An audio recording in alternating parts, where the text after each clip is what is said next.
बुल्डाना, बुल्डाना के बाद इंदौर, इंदौर के बाद जयपुर और आज हम दिल्ली में हैं। प्राथमिकता उत्तर भारत के चैनल, उत्तर भारत के अखबारों को दी जाएगी। सवाल संक्षिप्त में पूछिए ताकि हम सभी को मौका दे पाएं और करीब 35 मिनट तक ये प्रेस कॉन्फ्रेंस चलेगा। पहले राहुल जी कुछ बोलेंगे, अपना एक ओपनिंग वक्तव्य होगा, उसके बाद आप सवाल पूछ सकते हैं। राहुल जी। नमस्कार। अब हैप्पी न्यू ईयर तो नहीं कर सकता हूं, बट एडवांस में आपको हैप्पी न्यू ईयर। मैं सोच रहा था प्रेस कॉन्फ्रेंस के बारे में, मैंने सोचा कि हैप्पी न्यू ईयर का मैं भी आज आपसे एक सवाल पूछूंगा, वो बाद में, मतलब जब आपने सब पूछ लिए तो मैं पूछूंगा। मैंने सोचा है आप सब के लिए भारत जोड़ो यात्रा अब दिल्ली तक पहुंची है और हम सबको बहुत कुछ सीखने को मिला, समझने को मिला। बहुत अच्छा एक्सपीरियंस रहा है। लक्ष्य आप जानते हैं, हिंदुस्तान में जो डर, नफरत, हिंसा फैलाई जा रही है, उसके खिलाफ ये यात्रा है और मुझे लगता है कि काफ़ी सक्सेसफुल यात्रा रही है अभी तक, जो शायद हमने सोचा भी नहीं था, उससे भी ज़्यादा इस यात्रा ने अचीव कर दिया है। बेरोजगारी का मुद्दा भी है, महंगाई का मुद्दा भी है और जो हिंदुस्तान में इनकम इनइक्वालिटी आ रही है, चुने हुए लोगों के पास अरबों रुपए और बाकी हिंदुस्तान के पास कुछ नहीं, ये भी हमारा एक मुद्दा है। पर्सनली जब मैंने यात्रा शुरू की, मेरी सोच थी कि ये कन्याकुमारी से कश्मीर तक एक यात्रा है और मैंने अपने साथ में कुछ ले नहीं गया। मैंने कहा देखो, मैं जाऊंगा और मैं एक्सपीरियंस करूंगा, मैं कोई मतलब प्री कंसीव्ड नोशन नहीं ले जाऊंगा। तो शुरुआत ये थी कि शुरुआत में लगा कि भाई देखो हम पैदल चल रहे हैं, मगर फिर आस्ते आस्ते पता लगने लगा कि एक्चुअली ये जो यात्रा है, जिसको मैंने नदी भी कहा है, ये एक जीवित चीज है, इसकी एक आवाज है, इसकी भावनाएं हैं, फीलिंग्स हैं और ये एक प्रकार से हिंदुस्तान की भावनाएं हैं, फीलिंग्स हैं। तो ये यात्रा हमें ये चीजें बता रही है। तो मुझे एज ए इंडिविजुअल काफी सीखने को मिला और मैं सबको धन्यवाद करना चाहता हूं जो भी हमारे साथ आए। आप लोग में से बहुत लोग आए और खास तौर से जो हमारे ऊपर आक्रमण करते हैं, मेरे जो आरएसएस के, बीजेपी के मित्र हैं, उनको भी मैं धन्यवाद करना चाहता हूं, क्योंकि एक्चुअली हो क्या रहा है, जितना वो आक्रमण करते हैं उतनी हमको अपनी पोजीशन इंप्रूव करने का मौका मिलता है। तो मैं चाहता हूं, और मैं सीरियसली बोल रहा हूं, मैं चाहता हूं कि वो थोड़ा और जोरों से करें और अग्रेसिवली करें, तो कांग्रेस पार्टी को और हमें मतलब अपनी जो आइडियोलॉजी है वो अच्छी तरह समझ आए। एक प्रकार से मैं उनको अपना गुरु मानता हूं कि वो मुझे रास्ता दिखा रहे हैं कि क्या नहीं करना चाहिए, रिएक्ट कैसे करना चाहिए और अच्छी ट्रेनिंग दे रहे हैं मुझे, तो उनका भी मैं धन्यवाद करना चाहता हूं। Thank you. Thank you. Jagran से संजय मिश्रा। राहुल जी, आपने ये यात्रा अभी तक जो अचीव की बहुत सफल रही। विपक्षी एकता जो इस समय दिखाई दे रही है, उस लिहाज से यात्रा को बहुत सफल शायद नहीं माना जाएगा, क्योंकि कई लोग आने से हिचक रहे हैं। आप इस बारे में क्या? नहीं, देखिए, जैसे मैंने कहा, मेरे लिए, जैसे कल मैं किसी से बात कर रहा था, उन्होंने मुझसे पूछा कि देखो यात्रा के बाद क्या होगा, हमें प्लानिंग करनी है कि यात्रा के बाद क्या करेंगे। काफी लोगों ने कहा है ईस्ट वेस्ट यात्रा, कोई और कुछ और कह रहे हैं, और मैंने उनको जवाब दिया, देखिए ये जो हमारी यात्रा है, ये हमें कुछ बताने की कोशिश कर रही है।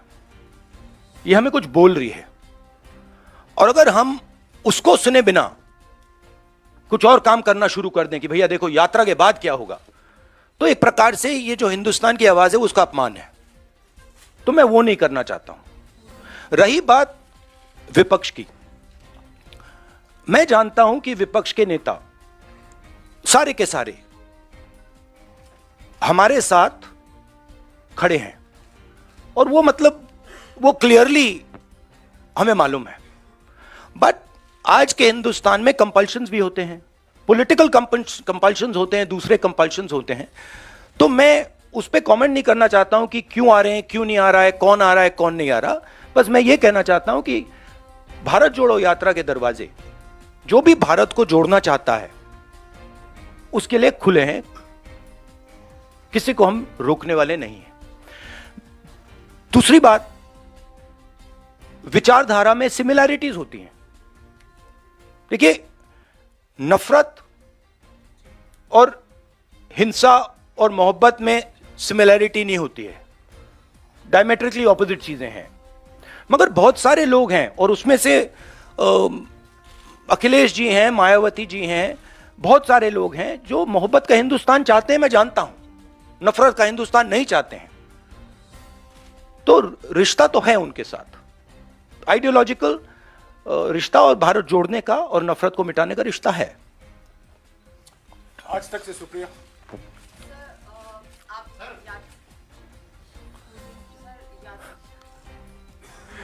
क्या हुआ? आज तक से सुप्रिया,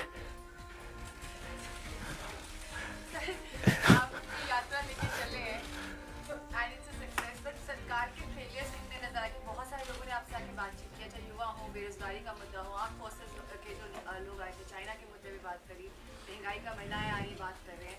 सो सरकार के क्या क्या फेलियर्स आपको मेजर जो है नजर आ रहे हैं इस पूरी यात्रा के दौरान? आपने मतलब 6-7 क्वेश्चन एक क्वेश्चन में पूछ लिया। देखिए, सबसे पहले मेरा लक्ष्य हिंदुस्तान को एक ऑल्टरनेटिव विजन देने का है, ऑल्टरनेटिव दृष्टिकोण देने का है, एक नया तरीका देने का है। सरकार की कमियां हैं, उसमें मैं आपको बता सकता हूं, बेरोजगारी, इकोनॉमिक मिसमैनेजमेंट, नोटबंदी, गलत जीएसटी, चाइना, ये कमियां हैं, गलतियां की हैं।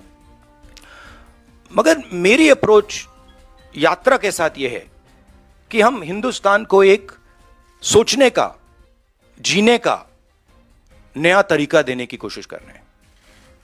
तो अगर आप डिटेल्स चाहते हैं तो आप मुझसे पूछिए, चाइना के बारे में पूछिए, शायद आप वो ना पूछें, पता नहीं, बाकी चीजों के बारे में पूछ सकते हैं, बट ब्रॉडली ये है। पीटीआई भाषा से अनवरुल हक,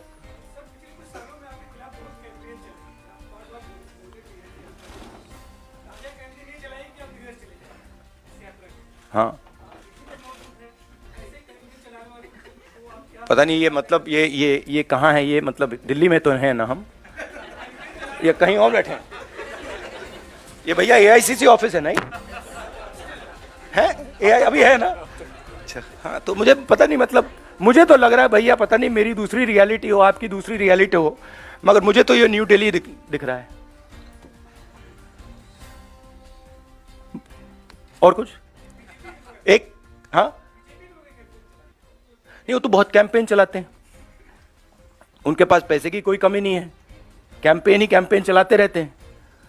मगर जो मैंने कहा, और बड़ी इंटरेस्टिंग बात है, और मैं इसको 99% बिलीव करता था, 100% बिलीव नहीं करता था, मगर अब मैं 100% बिलीव करता हूं कि सच्चाई को कोई भी कैंपेन, कितना भी पैसा नहीं छिपा सकता, नहीं मिटा सकता। तो ये मेरे लिए बहुत मतलब इंटरेस्टिंग ऑब्जर्वेशन है।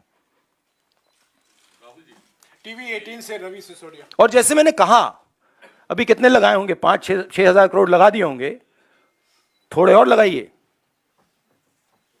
कमी नहीं है पैसे की, डालिए और थोड़ा डालिए, लगाइए, कुछ असर नहीं पड़ता है। हाँ जी, टीवी 18 से रवि सिसोदिया। सीआरपीएफ ने जो बताया गृह मंत्री ने उसको बताया कि आपने ही कम से कम 112 बार प्रोटोकॉल तोड़े थे 2020 से लेकर अब तक। हाँ 112 देखिए, दो चीजें हैं इसमें। मैं भारत जोड़ो यात्रा कर रहा हूं, ठीक है। अब सरकार चाहती है कि मैं बीपी गाड़ी में भारत जोड़ो यात्रा करूं।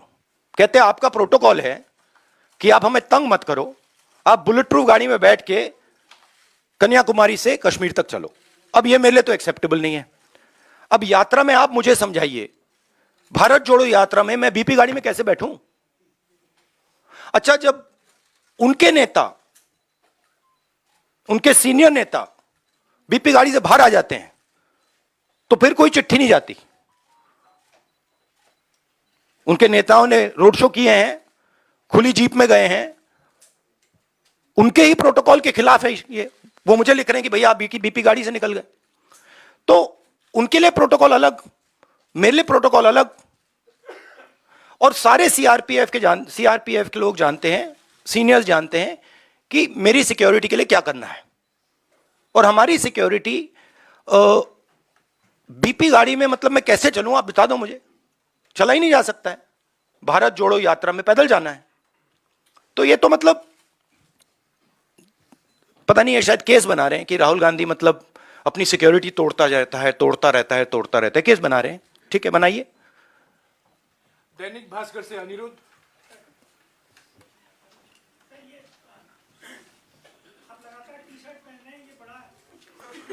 भाई मुझे बताओ एक बात, मुझे समझा, मुझे समझ नहीं आ रही बात। ये टी शर्ट से आपको इतनी डिस्टर्बेंस क्यों हो रही है? अब तो ये जानना है कि वो कौन सी घुट्टी है कि और लोगों को भी पता लगे। कपड़े पहन के आए। मतलब एक भी यहाँ टी शर्ट में नहीं बैठा है। पूरी हजारों की भीड़ में अकेले देखते हैं सर। ठंड बहुत है ना। तो क्या आप चाहते हो मैं स्वेटर पहन लूं? मतलब इससे इतनी डिस्टर्बेंस क्यों नहीं है लोगों को? अच्छा, तो मैं ऐसे करूंगा, यात्रा के बाद मैं वीडियो बनाऊंगा कि टी शर्ट में कैसे चला जाता है और ठंड को कैसे कन्फ्रंट किया जाता है। बना दूंगा आपके लिए। शुक्रिया राहुल जी। रवि त्रिपाठी। हाँ, but what is your question?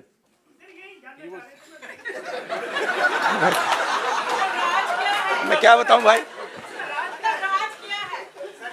राज क्या?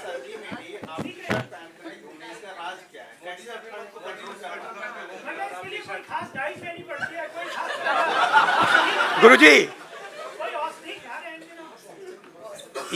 ये आपने स्वेटर क्यों पहन रखा है? नहीं, इसका कारण ये नहीं है। इसका कारण ये है कि आप सर्दी से डरते हो। इसका कारण नहीं है कि सर्दी है, आप सर्दी से डरते हो। मैं सर्दी से डरता नहीं हूं, सीधी सी बात है। नो सप्लीमेंट्री प्लीज, हो गया। नहीं, कहने दीजिए। न्यू ईयर अब देखिए ना, अब देखिए मोदी जी के प्रेस कॉन्फ्रेंस तो होते नहीं, तो मैं उनके भी 2-3 क्वेश्चन सप्लीमेंट्रीज आपको दे देता हूं।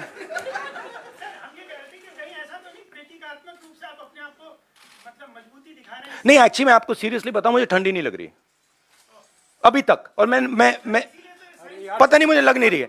मगर मैं सोच रहा हूं कि जैसे ही मुझे ठंड लगनी शुरू हो जाएगी, मैं मतलब स्वेटर पहनना शुरू कर दूंगा। बट अभी तक मुझे ठंड नहीं लग रही है। रवि त्रिपाठी जी से। राहुल जी, मेरा सवाल ओल्ड पेंशन स्कीम को लेकर है, क्योंकि 2-3 राज्यों में जहां आपकी सरकार है, आपने वायदा किया है और आपने जब उसको लागू करने की बात की है तो केंद्र सरकार से कन्फ्रंटेशन हो रहा है। केंद्र सरकार मना करेगी, एनपीएस में जो पैसा जमा है वो आपको वापस नहीं करेंगे। तो ओल्ड पेंशन स्कीम को लागू करना कितनी बड़ी चुनौती है और 2024 के लिए भी क्या है?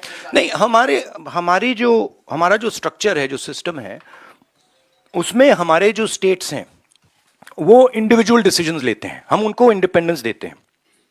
तो अब तो मैं कांग्रेस प्रेसिडेंट भी नहीं हूं, तो यह सवाल आपको खारगे जी से पूछना होगा कि नेशनल लेवल पे कांग्रेस पार्टी की पेंशन स्कीम पे क्या स्ट्रैटेजी है। मगर जनरली कांग्रेस पार्टी का स्ट्रक्चर है कि भाई अगर राजस्थान करना चाहता है और हरियाणा, हिमाचल करना चाहता है तो उनको करने दो। हम वीटो पावर मेंटेन करते हैं कि अगर बिल्कुल कुछ गलत कर रहे हैं तो फिर हम उसको चेक करते हैं, बट नॉर्मली हम इंडिपेंडेंटली करने देते हैं। केंद्र सरकार को लेकर, केंद्र सरकार पैसा देने से मना करेगी। भैया वो तो आप मोदी जी से पूछिए ना, उनके भी सवाल मुझे। ओके, ट्रिब्यून से Aditi Tandon. Mr. Gandhi, I want to ask, how do you view the 2024 general elections in the light of the fact that you've lost the two previous general elections, and to implement any governance approach that you are articulating through the Bharat Jodo Yatra, you do need electoral power. What is your take on the elections and how important is that milestone? I think if the opposition stands effectively with a vision, what I am hearing from the ground, and what I am seeing from the ground, it will become very difficult for the BJP to win the election. But the opposition has to coordinate properly, and the opposition has to go to the people of India with a vision, with an alternative vision to the BJP, not just go to the people of India. ANI से साहिल। But there is huge undercurrent against the BJP, massive undercurrent. ANI से साहिल। Senior leader from the Congress party, Kamal Nath, has said that Rahul Gandhi will be the opposition PM face for 2024. Will you be the PM face? See, every time there's a press conference, there's one or two attempts to, completely take the attention and take it in that direction. Now, I don't fall for these type of things. My focus is on the idea that India should be united, that we fight hatred and anger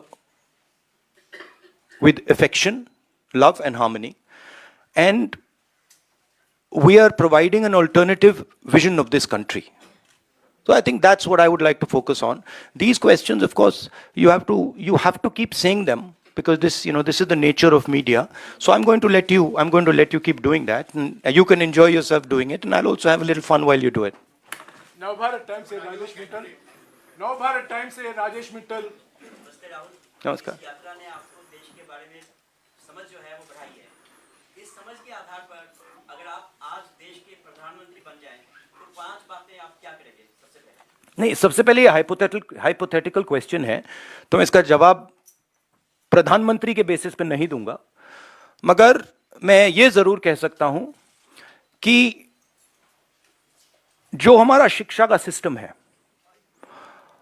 मैं पहले सोचता था कि इसमें structural problems हैं, मगर ये अपना काम कर रहा है। आज मैं सोचता हूं कि ये अपना काम ही नहीं कर रहा है। जो हम अपने बच्चों को विजन दे रहे हैं, जो उनका इमेजिनेशन है, जो हमें देना चाहिए, हम दे नहीं रहे। तो अगर आप, सबसे शॉकिंग चीज मैं आपको बताता हूं, मैं कन्याकुमारी से अब दिल्ली तक आया हूं, कितने 108 दिन हो गए। 108 दिन में मैंने हजारों बच्चों से बात की है, और हर बच्चे से मैंने पूछा है, तुम यूनिवर्सिटी के बाद, कॉलेज के बाद क्या करना चाहते हो? हजारों बच्चों से पूछा है, और मुझे सिर्फ 5 जवाब मिले। मतलब एक लड़की ने मुझे कहा कि मैं अपना छोटा बिजनेस चला रही हूं, और एक लड़के ने कहा कि मैं मैकेनिक बनना चाहता हूं। बट 99.9% लोग कह रहे हैं मैं लॉयर, डॉक्टर, इंजीनियर, आईएएस, जज। मतलब हमारा एजुकेशन सिस्टम हमारे बच्चों को कह रहा है कि जिंदगी में तुम्हारे पास 5 काम है, और रियलिटी ये है, रियलिटी सच्चाई ये है कि ये सब बच्चे इंजीनियर नहीं बन सकते, डॉक्टर नहीं बन सकते, लॉयर नहीं बन सकते। तो ये झूठ है। तो हम अपने बच्चों को झूठ बोल रहे हैं। मैं पूछता हूं, बच्चे आते हैं, कहते हैं क्या करना चाहते हो? आईएएस। अच्छा, आईएएस में कितने लोग जाते हैं हर साल? आप अंदाजा लगाइए, जवाब क्या मिलता है? मैं पूछता हूं कितने लोग आईएएस में हर साल जाते हैं? बच्चे क्या कहते हैं? क्या लगता है? अच्छा आप बताइए, कितने लोग जाते हैं आईएएस में? 250। बच्चे कहते हैं 5 लाख, 6 लाख, 1 लाख, 2 लाख, 3 लाख। जब मैं उनको कहता हूं भाई 150 जाते हैं, 2-3 को मैंने गलती से कह दिया, एक लड़की को कह दिया, वो रोना शुरू कर दी। कि देखिए हम उनको सही इमेजिनेशन ही नहीं दे रहे, हम उनको रास्ता ही नहीं दिखा रहे हैं। तो पहला काम जो एजुकेशन सिस्टम है, और ये टॉप डाउन, ये इमेजिनेशन को मारने का एजुकेशन सिस्टम है, ये एजुकेशन को खोलता नहीं है।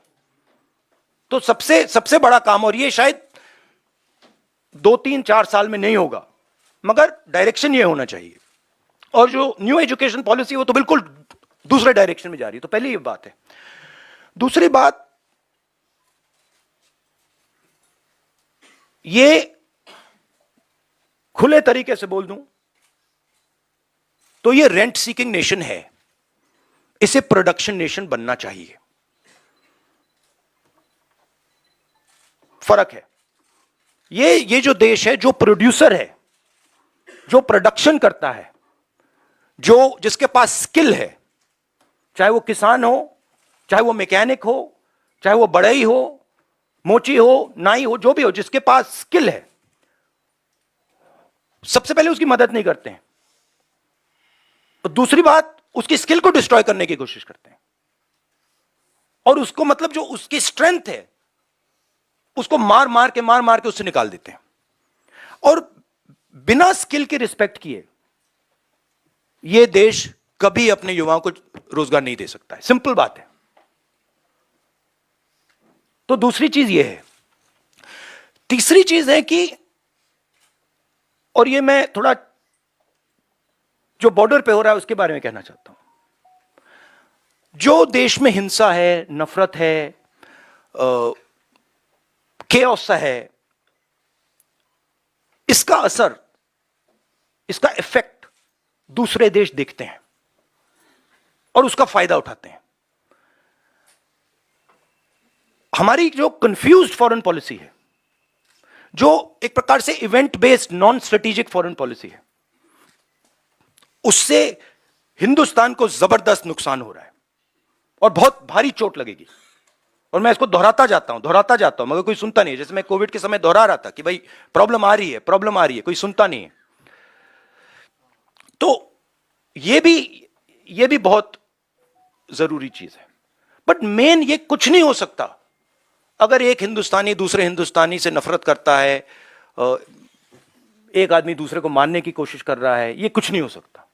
तो फाउंडेशन मोहब्बत, एकता, इज्जत, रिस्पेक्ट है। न्यूज 18 से अरुण कुमार सिंह।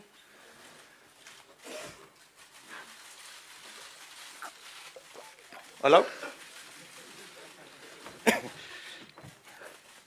राहुल, जब आप यहाँ से गए थे ये करने के लिए भारत जोड़ो यात्रा, तो विपक्ष को छोड़ दीजिए, आप ही की पार्टी के नेता, आप ही की पार्टी के लोगों को भरोसा ये नहीं था कि आप ये यात्रा पूरी कर पाएंगे, और कई सवाल इनके ही मन में था। और अब जब यात्रा लगभग आपका सवाल पूछिए, उनके सवाल मत पूछिए। आपका सवाल, ये सवाल ही है। हाँ, आपका संक्षिप्त में कितना छोटा कर दो, सीधा पूछिए ना, सीधा ही पूछ रहा हूँ।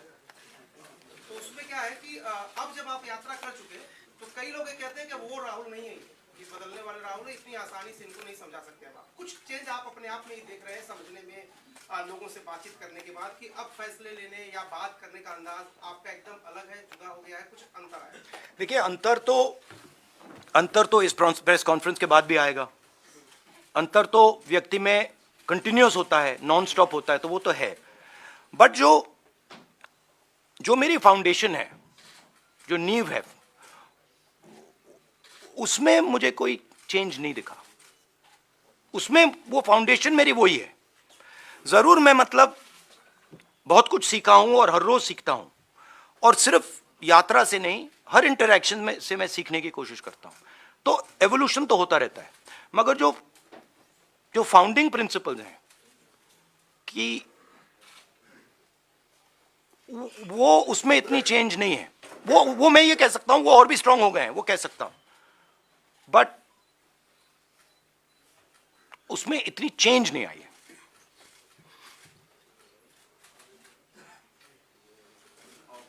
टेलीग्राफ से Sanjay Jha. It's quite hot in here. या इट इज। आपको गर्मी लग रही है? बहुत प्रॉब्लम हो रही है। भैया कुछ करो प्लीज। एसी चलवाओ प्लीज। संजय आप स्वेटर लिए कैसे बैठे हो इस कमरे में? हाँ, आपकी चमड़ी बहुत मोटी है। राहुल जी, प्रधानमंत्री ये कहते हैं कि अमृत काल चल रहा है, भारत जोड़ो यात्रा का डिस्कोर्स कुछ और ही है, तो ये डायकोटोमी आप किस तरह से देखते हैं? उनकी व्यू अलग है, हमारी व्यू अलग है, तो उनका ओपिनियन हमारे से अलग रहता है, हमारा अलग रहता है, तो डाइकोटोमी तो कुछ है नहीं, अलग ओपिनियंस हैं। नहीं, अलग व्यू पॉइंट्स हैं। उनका व्यू पॉइंट दूसरा है, हमारा व्यू पॉइंट दूसरा है, विचारधारा दूसरी है, विचारधारा की लड़ाई है। उनको अपनी व्यू पॉइंट रखनी चाहिए। जैसे मैंने कहा, अगर वो अपनी व्यू पॉइंट बदल दें तो हमारे लिए प्रॉब्लम हो जाएगी, क्योंकि हम अपने व्यू पॉइंट को अच्छी तरह नहीं समझ पाएंगे।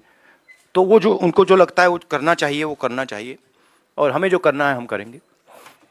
डाइकोटोमी कोई नहीं, ये बहुत पुरानी लड़ाई है। ये भी बात मुझे समझ आई है। ये एक्चुअली अगर आप मुझे पूछो क्या चेंज है, मैं आपको बताता हूं कि ये मुझे समझ आ गया कि ये बहुत पुरानी लड़ाई है और ये राजनीतिक लड़ाई नहीं है। ये मुझे समझ आ गया। जैनेंद्र एबीपी से। राहुल जी, मैं फिर से आपको 2024 के सवाल पर ले जाना चाहता हूं। आपने कहा कि अखिलेश जी को, मायावती जी को भी मोहब्बत का हिंदुस्तान चाहिए, लेकिन अभी अखिलेश जी ने कहा था कि कांग्रेस और बीजेपी एक जैसे हैं। सवाल मैं ये पूरा करना चाहता हूं कि एक तो इस पर आपकी क्या प्रतिक्रिया है, और दूसरी बात ये कि आपने कहा कि बीजेपी के खिलाफ एक सवाल प्लीज। नहीं, एक सवाल प्लीज। आपने पूछ लिया ना सवाल का जवाब दीजिए। एक सवाल प्लीज। नहीं, ये तो पूरे देश को ऑब्वियस है कि बीजेपी और कांग्रेस एक हो ही नहीं सकते, क्योंकि अगर बीजेपी और कांग्रेस एक होते तो नरेंद्र मोदी कांग्रेस मुक्त भारत की तो बात कभी नहीं कर सकते। मतलब हो ही नहीं सकता कि अगर बीजेपी के नेता कह रहे हैं कांग्रेस मुक्त करो, इसका मतलब वो कह रहे हैं कि बीजेपी को भी मुक्त कर, बीजेपी इसको भी मिटा दो। वो तो नहीं कह रहे हैं। तो ये तो पूरा देश जानता है कि कांग्रेस और बीजेपी आइडियोलॉजिकली बिल्कुल अपोज्ड हैं, और ये पुरानी लड़ाई है, पुरानी विचारधारा की लड़ाई है।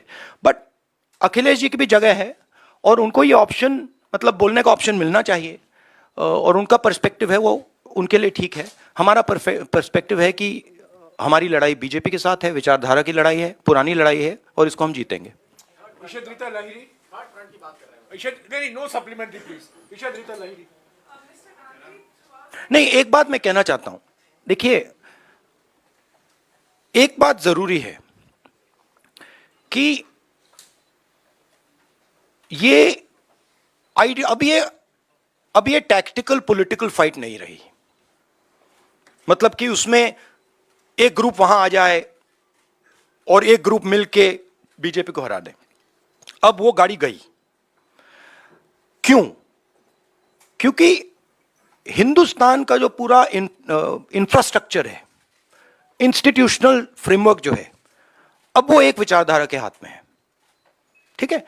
और अब वो हिंदुस्तान की पॉलिटिकल स्पेस को पूरी तरह से डोमिनेट कर रहे हैं। अब उनको हराने के लिए एक विचारधारा की जरूरत होगी। और मैं ऑपोजिशन की बहुत रिस्पेक्ट करता हूं, और ऑपोजिशन के लोग मुझे बहुत अच्छे लगते हैं, और मगर मैं ये कहना चाहता हूं कि अगर आप समाजवादी पार्टी को देखें तो उनके पास एक नेशनल विचारधारा नहीं है। वो यूपी में जरूर उनकी पोजीशनिंग है और उसको उन्हें डिफेंड करना है, शायद उसलिए ना आए, बट नेशनल विचारधारा नहीं है। समाजवादी पार्टी का आइडिया केरला में नहीं चलेगा, कर्नाटक में नहीं चलेगा, बिहार में नहीं चलेगा। ठीक है? तो एक सेंट्रल आइडियोलॉजिकल फ्रेमवर्क स्ट्रक्चर की जरूरत है, वो कांग्रेस पार्टी ही दे सकती है, और वो हमारा रोल है। मगर हमारा रोल यह भी है कि जो ऑपोजिशन के लोग हैं वो कंफर्टेबल फील करें और उनकी रिस्पेक्ट हो, म्यूचुअल रिस्पेक्ट। मतलब वो भी हमारी करें, हम भी उनके करें। Ishad Rita. Mr. Gandhi, throughout the yatra, you have met and had conversations with the ordinary Congress worker across states. So, from these conversations, any takeaways you've had on areas in which the party is Yeah. or how it should? My main takeaway is that there is nothing known as an ordinary Congress worker. There really isn't. In fact, there's nothing known as an ordinary person. I don't like these like type of qualifiers. There's nothing known as the ordinary person. Everybody is unique. Every Congress worker is unique. Every person has a unique way of looking at the world, and it's important that they're treated like that. So, every single one of them, every conversation, I learn something from, you know.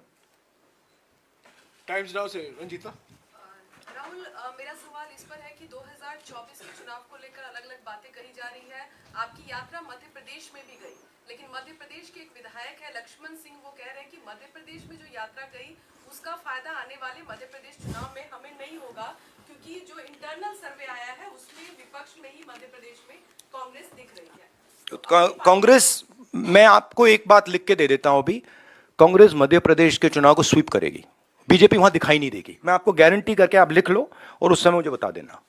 मतलब अगर आप मुझे, कोई question नहीं है कि वहां पे बीजेपी मतलब दिखाई नहीं देगी, क्योंकि वहां पे तो मैंने सोचा था कि महाराष्ट्र में, मतलब मैंने जो वहां कहा कि महाराष्ट्र में बहुत अच्छा रिस्पांस मिला, मध्य प्रदेश में तो टोटल अंडरकरंट था, मतलब तूफान आया हुआ है वहां पे. मध्य प्रदेश में हर व्यक्ति जानता है कि बीजेपी ने सरकार को चोरी करके पैसा देके बनाया है, तो पूरा पूरा प्रदेश गुस्से में है. शोभना नायर from the Hindu. आप ऐसे करिए, लक्ष्मण सिंह जी से बेट कर लीजिए, शर्त लगा लीजिए, बड़ी शर्त लगाइए, फायदा हो जाएगा आपका.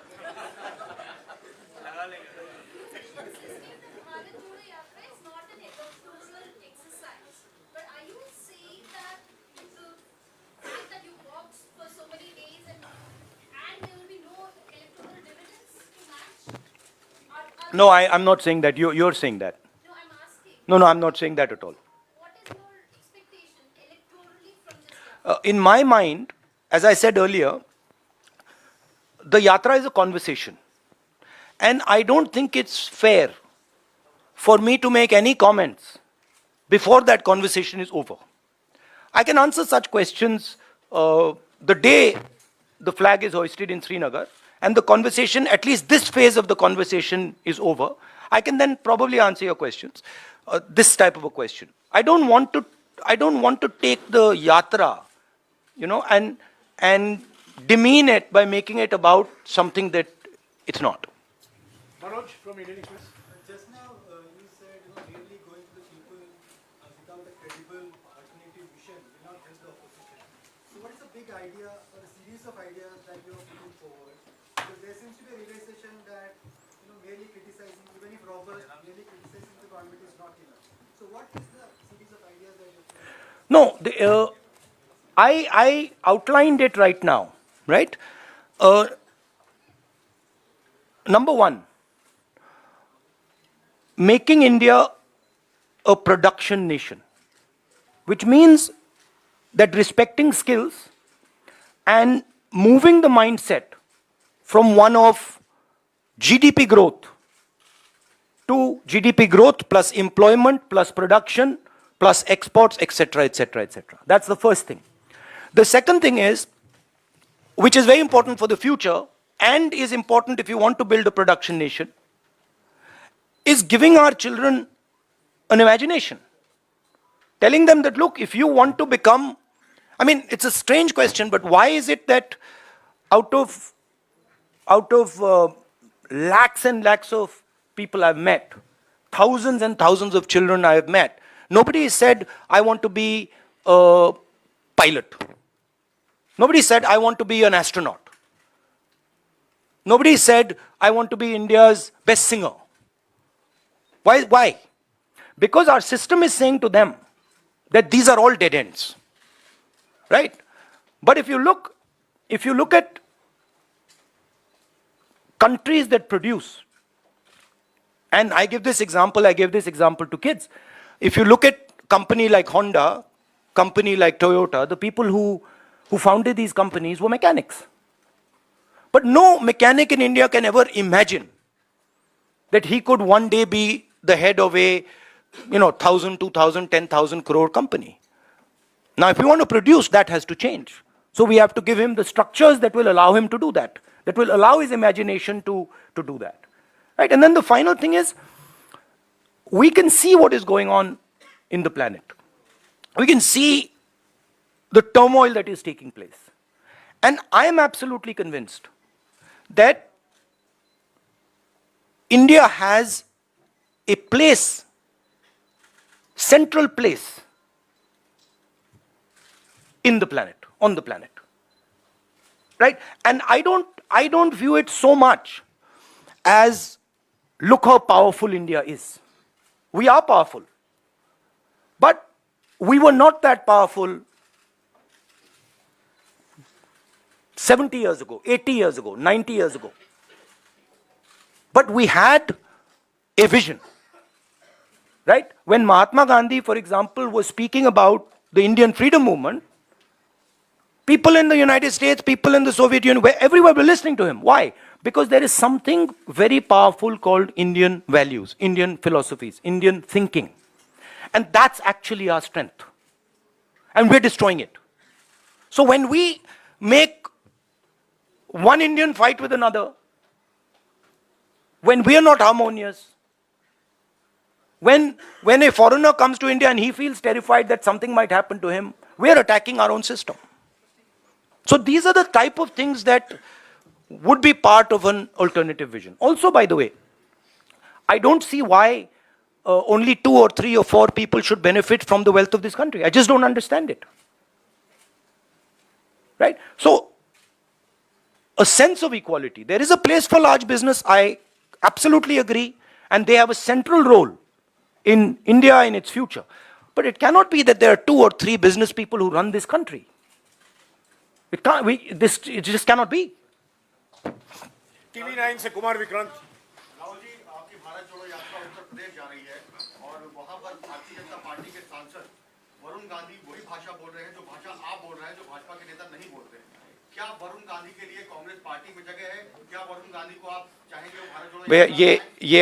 ये आपको हमारे जो कांग्रेस प्रेसिडेंट है, ये सवाल आपको उनसे पूछना पड़ेगा। स्वागत किसी का भी है, बट वो बीजेपी के हैं तो उनका वहां पे प्रॉब्लम तो होगा।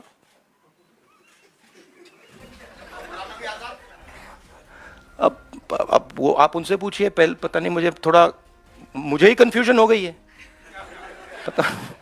पता नहीं अब क्या बोलूं। कांग्रेस के मतलब सीनियर नेता हैं, बट मुझे कंफ्यूज कर दिया कि मतलब कभी बाहर, कभी अंदर, कभी बाहर, कभी अंदर, कभी अंदर, कभी बाहर, पता नहीं मुझे।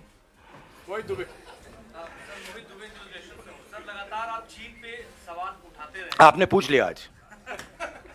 मैं अभी बोलने वाला था कि चीन का नहीं पूछा। हाँ सर, आपने जयपुर में भी सरकार से जवाब मांगा था, पार्लियामेंट सेशन भी चल रहा था, पार्लियामेंट में भी आप लोग चर्चा की मांग कर रहे थे, सरकार वहां भी तैयार नहीं हुई। अब राहुल गांधी का क्या स्टैंड है, क्योंकि लगातार आप ये कह रहे हैं कि अतिक्रमण हो रहा है, वहां सीमाएं सुरक्षित नहीं। देखिए, सबसे पहले मैं एक बात क्लियरली कहना चाहता हूं।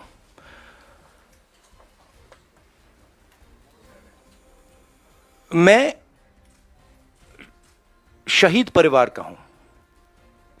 मेरे पिता शहीद हुए और मेरी दादी शहीद हुई। यहां पे कोई है जिसके फैमिली में कोई शहीद हुआ? कोई है यहां पे? आप हैं? हाँ, आपके ब्रदर। तो आपको मालूम है कि कैसी चोट लगती है, क्या फीलिंग आती है। ठीक है, तो मैं समझता हूं और मैं जानता हूं जब एक युवा अपनी जान देने के लिए खड़ा होता है और जब वो शहीद होता है तो उसके परिवार को क्या होता है, मैं जानता हूं, समझता हूं। और बीजेपी के टॉप लीडरशिप में कोई नहीं है जो समझता है। ये मतलब अच्छी बात, खराब बात नहीं है, बट रियलिटी है कि उनके परिवार में कोई उनके पिता या उनकी दादी शहीद नहीं हुए। तो मैं बहुत क्लियरली समझता हूं और मैं ये भी चाहता हूं, मेरी जनरल अप्रोच ये है कि मैं चाहता हूं हमारा एक भी सिपाही किसी भी फोर्स का ना शहीद हो। यह मेरी स्टार्टिंग पोजीशन है कि मतलब मैं ये नहीं चाहता हूं कि हम इस चीज को कैजुअली लें, कि हम सेना को राजनीतिक फायदे के लिए यूज कर रहे हैं और उसका नुकसान हमारे जवानों को, उनके परिवारों को हो, तो ये मेरे लिए बिल्कुल मतलब सैक्रोसेंट है, मैं ये नहीं करना चाहता हूं, ठीक है। मगर और जो हमारे, मैं समझता हूं जो बॉर्डर पे हमारे जवान आज खड़े हैं, आप मेरी टी शर्ट की बात कर रहे हो, मगर मैं जानता हूं वहां आज खड़े हैं सियाचिन में, उधर हिमालय पे, मैं जानता हूं कि उनको क्या डिफिकल्टीज सामना करनी पड़ती है, और मैं उनसे प्यार करता हूं, हर सोल्जर से, और मैं चाहता हूं कि उनको कुछ ना लगे, चोट ना लगे। जब नेशनल लेवल की लीडरशिप स्ट्रेटेजिकली काम नहीं करती है, इंटरनेशनल रिलेशंस में, जियोपॉलिटिक्स में एकदम रिस्पॉन्स आता है। और हमारी सरकार ने जो चाइना का मामला है उसको कंप्लीटली मिसहैंडल कर दिया है, ठीक है। और मैं आपको मेरी थिंकिंग है, देखिए हमारी फॉरेन पॉलिसी का क्या लक्ष्य था और कांग्रेस पार्टी ने सक्सेसफुली क्या किया था कि चाइना को और पाकिस्तान को एक कभी नहीं होने देना है। यह सेंट्रल हमारा कॉन्सेप्ट था, ठीक है। और यह काम हमने बहुत सक्सेसफुली किया, यूपीए 2 तक। आज पाकिस्तान और चाइना एक हो गए हैं, और यह कोई मामूली बात नहीं है, यह बहुत गहरी बात है, यह डेंजरस बात है, ठीक है। और ये क्यों हुए हैं? क्योंकि हमारी सरकार ने मिसहैंडल किया है, हमारी सरकार ने फॉरेन पॉलिसी को मिसहैंडल कर दिया है, और जो ब्रॉड स्ट्रक्चर है फॉरेन पॉलिसी का उसको वो समझे नहीं, ठीक है। अब मैं कह रहा हूं कि ये दो एक हो गए हैं, अब रिस्क है, और कहीं ना कहीं ये कुछ ना कुछ करेंगे। और पहला कदम इन्होंने डोकलाम में लिया और दूसरा कदम इन्होंने लद्दाख में लिया। मेरे लिए, मेरी व्यू पॉइंट से ये प्रिपरेशन है, अगर नहीं है तो बहुत अच्छा, मगर मुझे लग रहा है कि ये प्रिपरेशन कर रहे हैं। और मैं सरकार को कह रहा हूं कि it is not if, it is when, meaning अब आपको पूरी प्रिपरेशन करनी है, और उस प्रिपरेशन में 2-3 चीजों की जरूरत है। सबसे पहले आपको सेना, वायुसेना, नेवी, जो भी हमारे स्ट्रक्चर्स हैं उनकी बात सुननी है, वो क्या कह रहे हैं उनकी बात सुननी है, उसकी रिस्पेक्ट करनी है। इसका मतलब जो आप पॉलिटिकल यूज कर रहे हो उसको आपको बंद करना पड़ेगा एकदम, ठीक है। दूसरी बात, जो हमें प्रिकॉशंस लेने हैं, और वो मिलिट्री प्रिकॉशंस हैं मगर नॉन मिलिट्री प्रिकॉशंस हैं, वो आप शुरू कर दीजिए। तीसरी बात, जो बॉर्डर पे हो रहा है उसको आप छुपाइए मत, क्योंकि चाइना को मैसेज जा रहा है। देखिए चाइना 2000 स्क्वायर किलोमीटर हमारी जमीन ले गया है। चाइना को मैसेज, प्रधानमंत्री जी ने कहा कि कोई अंदर नहीं आया, मैं आपके घर के अंदर आ गया, ठीक है। और फिर मैंने आपसे कहा भैया मैं नहीं, आपने मुझसे कहा कि नहीं, तो आप तो आए नहीं, तो मैं कौन सा मैसेज ले जाऊंगा? तो ये मैसेज उनको जा रहा है। तो हमें क्लियरली ये कहना है भैया आप अंदर आए हो, पब्लिकली कहना आप अंदर आओ, निकलो यहां से। तो ये सरकार इस पे कंफ्यूजन में है, और मैं चाहता हूं कि ये कंफ्यूजन हटे। अब मेरे बारे में क्या करते हैं, जब मैं सरकार की बात करता हूं एकदम कहते हैं मैं आर्मी की बात कर रहा हूं। नहीं, मैं आर्मी की बात नहीं कर रहा हूं, मैं सरकार की बात कर रहा हूं। सरकार में और आर्मी में फर्क है। सरकार ने गलत निर्णय लिए हैं तो सरकार को आर्मी के पीछे, नेवी के पीछे, एयरफोर्स के पीछे नहीं छुपना चाहिए, यह कायरता है। और सरकार को ओनअप करना चाहिए कि हमने ये किया, ये गलती हुई, अब इसको हम ठीक कर रहे हैं और हम उनको मदद करेंगे। पूरा ऑपोजिशन, सिर्फ मैं नहीं, पूरा ऑपोजिशन सरकार को मदद करेगा। मगर बताइए तो क्या हुआ? शुक्रिया राहुल जी। आखिरी सवाल संजीव चोपड़ा। अरुणाचल में सेना पीटने वाले हो गया please. Rahul ji, you talked about opposition unity and said that you respect the opposition. So and you also said that since all the institutional framework is with the present dispensation and the present people who are in February, so how do you want to bring them together? Because you need to take on the idea of Bharat Jodo is a framework. It's a way of working. It's a way of thinking. So, of course, I'm not the Congress president, and a lot of that work now the Congress president will probably do. But it is about bringing people together and making them comfortable. You know, respect basically. शुक्रिया राहुल जी भारत जोड़ो यात्रा फिर से No, but I need to ask them the question. Please I need to ask the New Year question myself now, because my one question I get. So why am I not allowed to use a teleprompter? मैंने क्या गलती की है? मतलब आप प्रधानमंत्री को teleprompter use करने देते हो, आप दूसरों को भी टेलीप्रॉम्प्टर यूज करने देते हो, तो मुझे क्यों नहीं? नहीं, मगर ऑप्शन तो देना चाहिए. और एक और सवाल है राहुल. नहीं, मेरा दूसरा है. नहीं, आप बार बार क्यों प्रेस कॉन्फ्रेंस? नहीं, मेरा दूसरा भी सवाल है, और भी अच्छा सवाल है. ये सवाल मैं मतलब बहुत इंटरेस्टिंग सवाल है.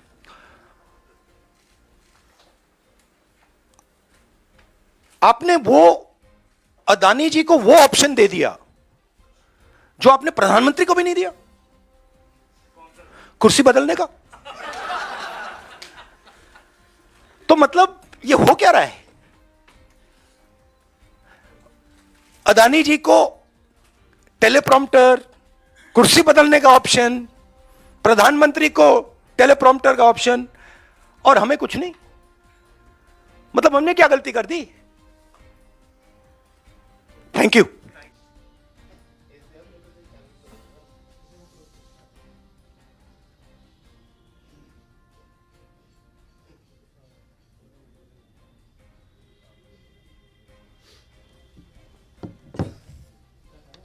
नमस्कार दोस्तों, साल 2023 की शुरुआत दिल्ली के अंदर एक बहुत दुखद घटना से हुई है, जिस दिन दुनिया भर में नए साल का जश्न मनाया जा रहा था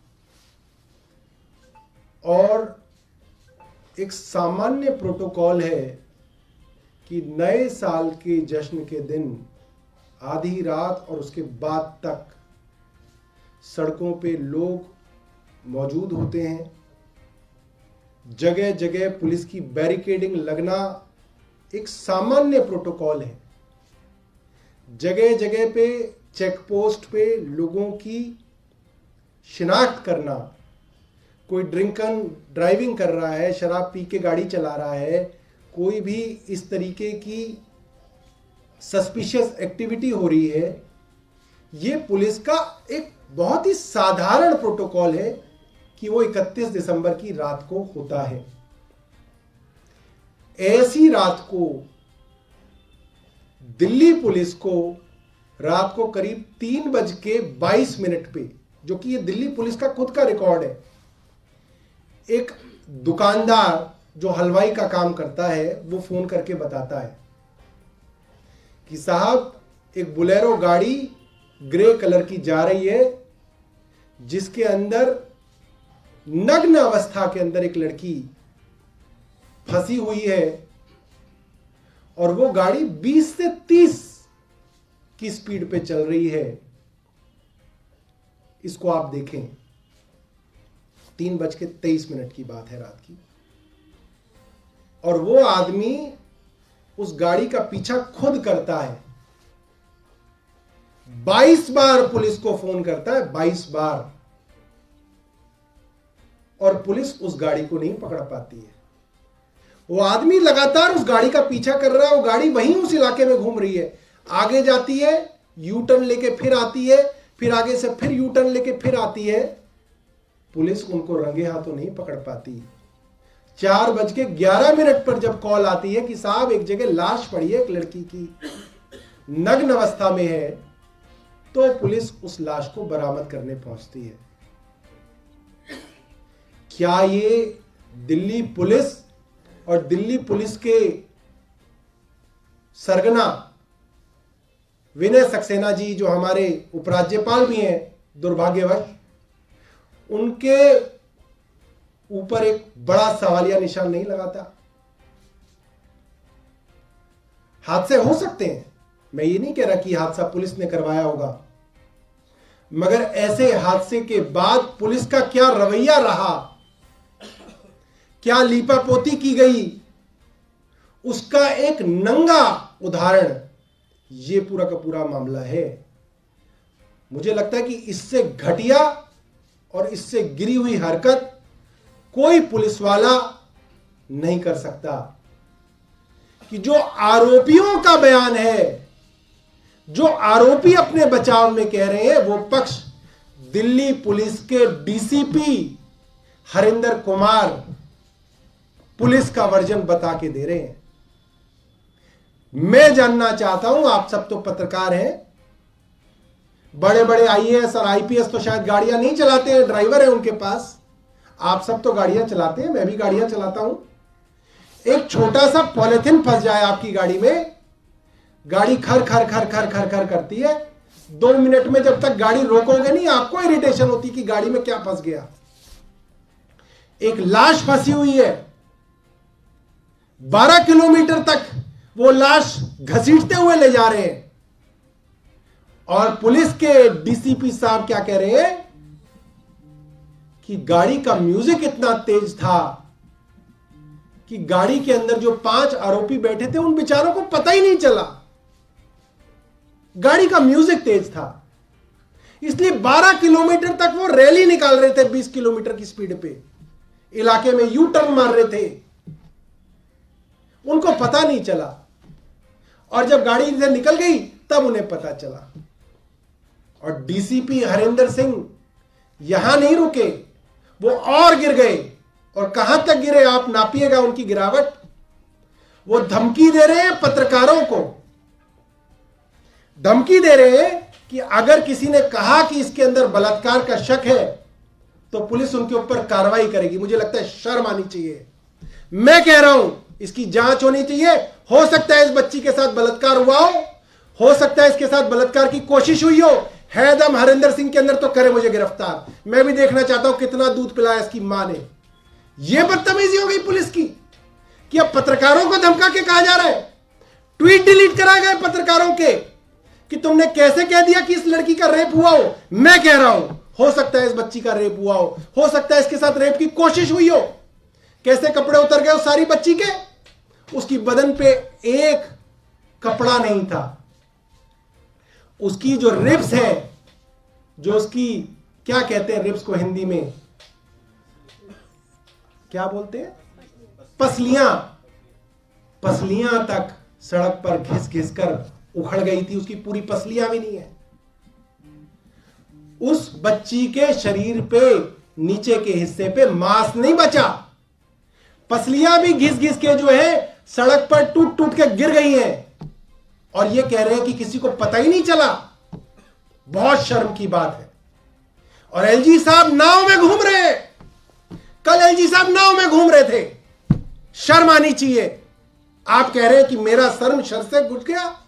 आपका सर अगर शर्म से झुक गया होता तो अब तक वो पुलिस वाले बर्खास्त होकर घर पे बैठे होते।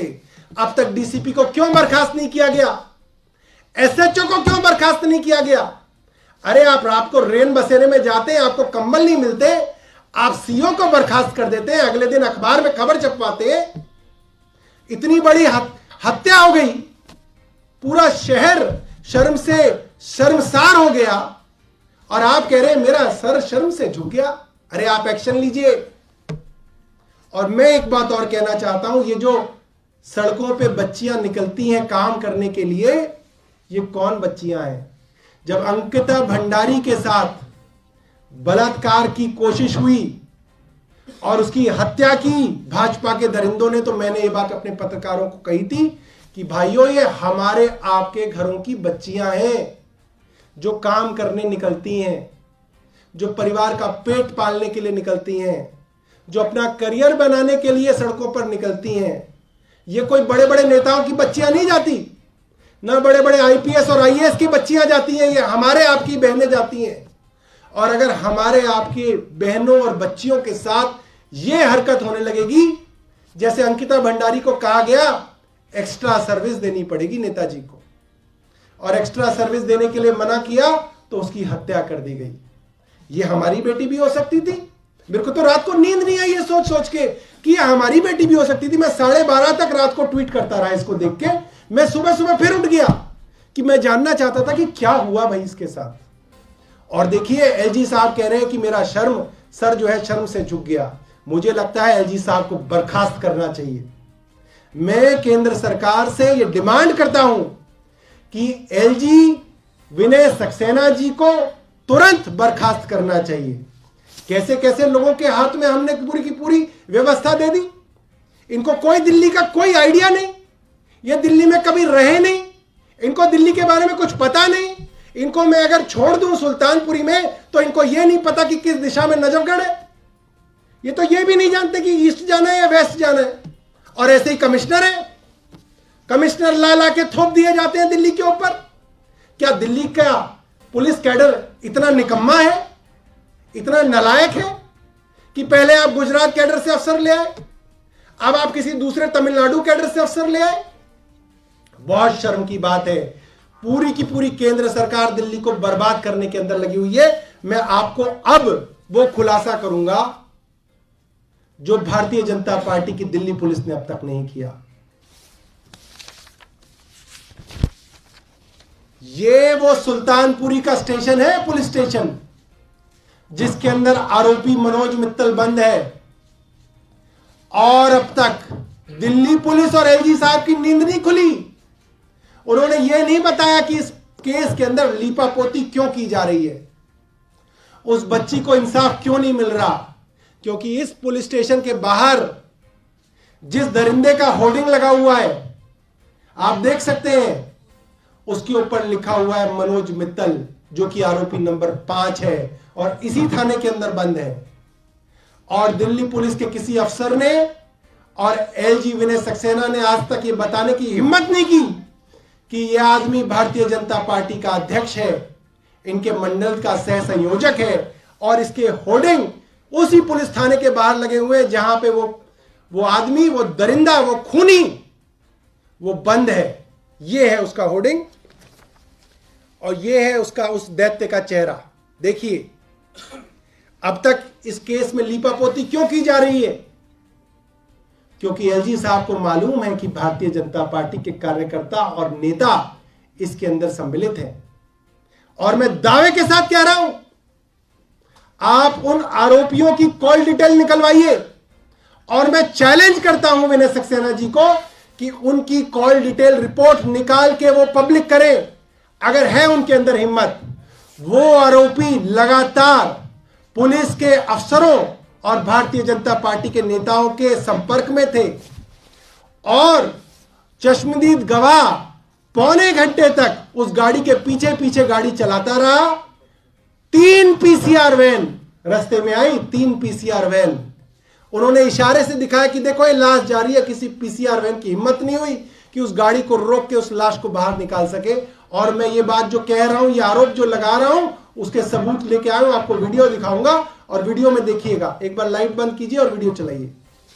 ये 2 चश्मदीद गवाह हैं जिनके ऊपर पुलिस अब दबाव बना रही है कि वो अपनी गवाही बदलें, क्योंकि भारतीय जनता पार्टी के नेताओं को बचाने की कोशिश हो रही है।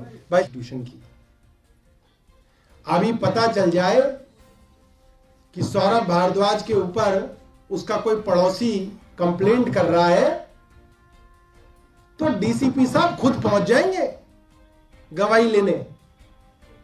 यह हालत है। और एक जोमेटो का डिलीवरी बॉय क्या होता है, वो बेचारा वैसे ही डरा डरा घूमता है, गरीब आदमी। वो बता रहा है पुलिस वालों को कि ऐसा ऐसा हुआ और पुलिस वाले कह रहे हैं छोड़ दे। इसका मतलब पूरे षड्यंत्र का जो हिस्सा था वो वहां पे मौजूद एक एक पुलिस वाला, एक एक चेक पोस्ट और एक एक पीसीआर वाला था। और ये किसी एसएचओ की औकात नहीं है कि वो इतने सारे थाने मैनेज कर ले, इतनी सारी पुलिस पोस्ट मैनेज कर ले, इतनी सारी पीसीआर वैन मैनेज कर ले। ये तो उपराज्यपाल महोदय के लेवल का ही मामला लगता है।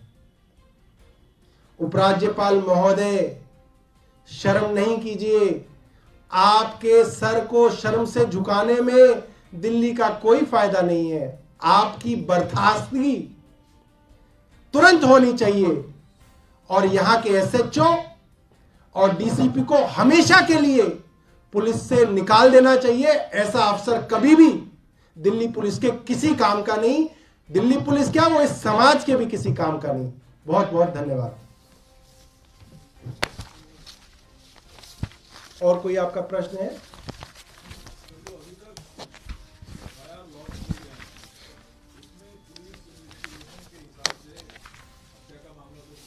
देखिए, एफआईआर जो है वो तो ऐसी बनाई गई है जैसे जो आरोपी होते हैं उनका वकील बताए ना कि साहब एक काम कीजिएगा, इस सेक्शन में दर्ज कर देना, तो हमारे लिए आसानी हो जाएगी। मतलब मैं अगर एलजी होता तो मैं उन पुलिस वालों का ऐसा हश्र करता कि कोई आदमी कभी ऐसा सोचता नहीं ऐसा करने के लिए, किसी की बेटी किसकी दुर्दशा हो। और क्या मुकदमा दर्ज किया? 304A। 304 हुए होता है डेथ ड्यू टू नेग्लिजेंस। मतलब ये है कि भाई साहब आप स्पीड से गाड़ी चला रहे हैं, किसी का कोई आदमी बीच में आ गया और उसके कारण एक्सीडेंट हो गया और उसकी हत्या, उसकी मृत्यु हो गई। इसको कहते हैं जो सबसे हल्की धारा किसी की मृत्यु पे लगाई जा सकती है वो है 304A, जिसकी बेल थाने से ही हो जाती है। कोर्ट जाने की जरूरत नहीं है, थाने में ही जो है उसकी जो है जमानत हो जाती है। 304A। और हरिंदर सिंह को देखो जो डीसीपी बने घूम रहे हैं, कैसे वर्दी टिकी हुई है उनके शरीर पे। मैं तो इंतजार में हूं, हैरान हूं मैं। वो डीसीपी बोल रहा है कि इन्होंने शराब पी है नहीं पी है, इसकी पुष्टि मेडिकल के बाद होगी। सारी दुनिया बता रही है कि शराब पी के वो घूम रहे थे। डीसीपी को सुगंध नहीं आई उनके मुंह से, महक नहीं आई डीसीपी को अब तक उनके मुंह से। वो कह रहा है कि उन्होंने शराब पी है नहीं पी है, इसकी पुष्टि तो मेडिकल में होगी। मगर इस बच्ची के साथ बलात्कार नहीं हुआ, इसकी पुष्टि हरिंदर सिंह खुद कर देते हैं। डॉक्टर है हरिंदर सिंह, ये भगवान है हरिंदर सिंह, कि वो इस चीज की पुष्टि कर रहा है कि इसके साथ ना रेप हुआ, ना इसके साथ रेप की कोई कोशिश हुई, ना इसके साथ कोई छेड़छाड़ हुई। वो पुष्टि हरिंदर सिंह कर रहा है क्योंकि वो भगवान है।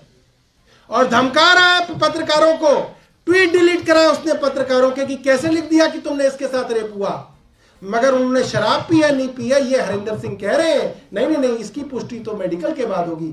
बहुत घटिया और शर्मसार करने वाली ये घटना है और इसकी जितनी निंदा की जा सके उतनी कम है। लीपापोती की कोशिश पहले मिनट से शुरू हो गई और जिस तरीके से जिन धाराओं के अंदर इस मुकदमे को दर्ज किया गया, मैं शाम से लिख रहा हूं और कई अखबारों के अंदर तो एक्सपर्ट्स ने कहा कि ये बहुत घटिया काम है और सीधा सीधा आरोपियों को बचाने की कोशिश में दिल्ली पुलिस लगी हुई है। एक सीसीटीवी और सामने आई है जिसमें ये दिख रहा है कि वो गाड़ी 2 बजे एक्सीडेंट स्पॉट से 100 मीटर की दूरी पर खड़ी थी और 3 बजे दोबारा उस लोकेशन पे पहुंची और उसके पीछे कोई गाड़ी थी जो डीपर दे रही थी। तो कहीं ना कहीं सोची समझी साजिश भी हो सकती है क्योंकि अब एक के बाद एक सीसीटीवी सामने आ रहा है। देखिए, मैं तो ये कह रहा हूं इसके अंदर बहुत बड़ी साजिश है। भाई आप पत्रकार हैं, आप लोग क्राइम रिपोर्ट करते आए हैं, आपने कौन सा क्राइम अब तक देखा जिसमें कोई गाड़ी के नीचे फंस गया हो और उसके सारे कपड़े खत्म हो जाए?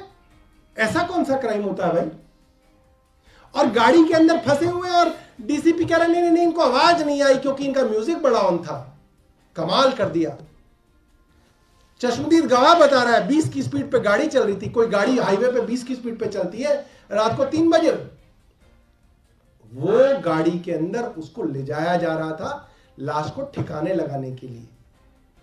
और मैं बहुत कुछ नहीं कह सकता क्योंकि इन्वेस्टिगेशन होनी चाहिए, मगर इन्वेस्टिगेशन कौन करेगा? ये पुलिस अफसर जो पहले मिनट से आरोपियों के वकील बन गए, ये पुलिस अफसर इन्वेस्टिगेशन करेंगे।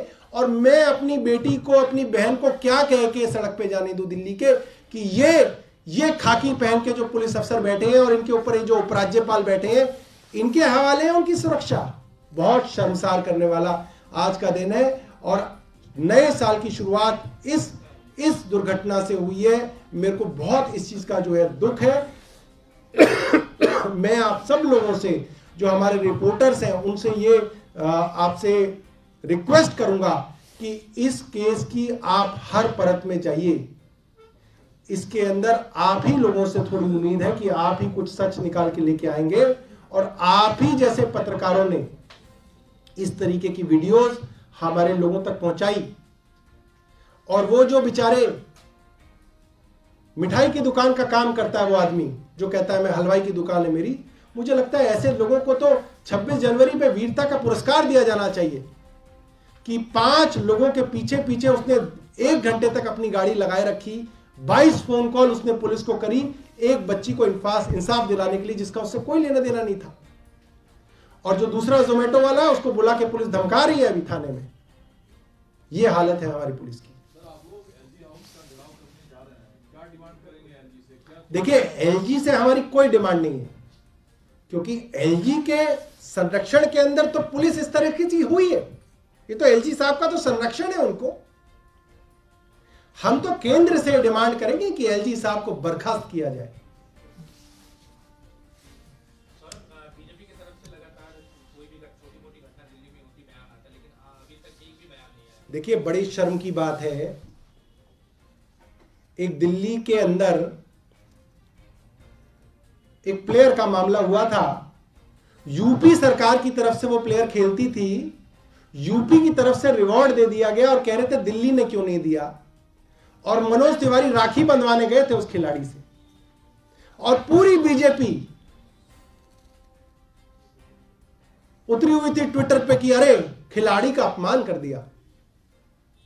आज एक खिलाड़ी और कोच के साथ बलात्कार करने की कोशिश भारतीय जनता पार्टी के हरियाणा के मंत्री ने की। भारतीय जनता पार्टी के मुंह में दही जमी हुई है। मैं जानना चाहता हूं देश की उन खिलाड़ियों से जिनके नाम पे दंगल फिल्म बनी थी, जो आज भारतीय जनता पार्टी का झंडा उठाए घूम रही हैं, उनसे एक ट्वीट नहीं हुआ अपनी बहन के लिए। उस कोच के ऊपर दबाव बनाया गया महीनों से कि मंत्री के खिलाफ शिकायत मत कर देना। पुलिस ने दबाव बनाया, मंत्रालय ने दबाव बनाया, और आज उसने कंप्लेंट की है तो अब तक उस मंत्री को बर्खास्त नहीं किया गया। मंत्री संदीप सिंह मौजूद हैं। यह घटना हो गई, भारतीय जनता पार्टी चुप घूम रही है, कहीं किसी को पता ना चल जाए कि हमारा नेता इस पूरे कांड के अंदर शामिल है। मुझे शर्म आती है ये कहते हुए कि भारतीय जनता पार्टी के अधीन इस दिल्ली की सुरक्षा व्यवस्था है। इस भारतीय जनता पार्टी द्वारा लगाए हुए एलजी नाव में घूम रहे हैं, जब उनको उस वक्त उस बच्ची के घर या उस पुलिस थाने में होना चाहिए था। रात को 11 बजे हमारे ट्वीट के बाद शर्म से सर झुकाने से काम नहीं चलेगा। एलजी साहब, आपने अब तक उन अफसरों को बर्खास्त तक नहीं किया। आप छोटी छोटी बातों पे लंबी लंबी चिट्ठियां लिख के मीडिया को देते हैं। अभी तक आपसे कुछ हो नहीं पाया है और हमें कोई उम्मीद भी नहीं है कि एलजी साहब इसके अंदर कुछ करेंगे, क्योंकि भारतीय जनता पार्टी का मामला है, उनकी अपनी पार्टी का मामला है, कैसे कुछ कर देंगे। बहुत शर्म की बात है। ये सवाल है कि had it been any other state, we have usually seen a crackdown on the respective SHO or the in charge police officials of the area. अभी तक कुछ नहीं हुआ है दिल्ली में। आप ये बताइए, मैं एलजी हूं मान लीजिए, और मैंने ही डीसीपी को बोला कि इसके अंदर एक्शन नहीं होना चाहिए क्योंकि ये लोग भारतीय जनता पार्टी के हैं, इसके अंदर कमजोर धाराओं के अंदर एफआईआर होनी चाहिए क्योंकि ये लोग भारतीय जनता पार्टी के हैं। भाई, पुलिस किसके अंडर आती है? एलजी साहब के अंडर आती है ना। और अगर वो भारतीय जनता पार्टी को बचाने की कोशिश कर रहे हैं तो एलजी साहब उनके ऊपर एक्शन लेंगे या शाबाशी देंगे? इसीलिए तो अब तक एक्शन नहीं हुआ। अब तक तो वर्दी उतार के उन अफसरों को घर बिठा देना चाहिए था। एक्शन नहीं होगा क्योंकि वो लोग भारतीय जनता पार्टी के नेताओं को बचाने की कोशिश कर रहे हैं, और एलजी साहब भी यही चाहते हैं कि भारतीय जनता पार्टी के नेताओं को बचाया जाए। शर्म से सर झुकाने को कोई एक्शन नहीं कहा जाता। एक्शन दिखता अब तक कोई और राज्य होता तो अब तक पुलिस कमिश्नर की नौकरी जा चुकी होती। और मैं दोबारा कह रहा हूं, यह मामला यह नहीं है कि क्राइम हो गया, क्राइम तो कई जगह हो सकता है। और मैं मानता हूं कि बहुत सारे अफसर दिल्ली पुलिस के कैडर के बहुत शानदार अफसर हैं जो इस तरीके के क्राइम को रोकने में सक्षम होते हैं। मगर जहां पे क्राइम हुआ और क्राइम के ऊपर लीपापोती की बात हो, वहां पे दिल्ली पुलिस के अफसरों को खटकरे में खड़ा करना चाहिए और सख्त से सख्त सजा देनी चाहिए।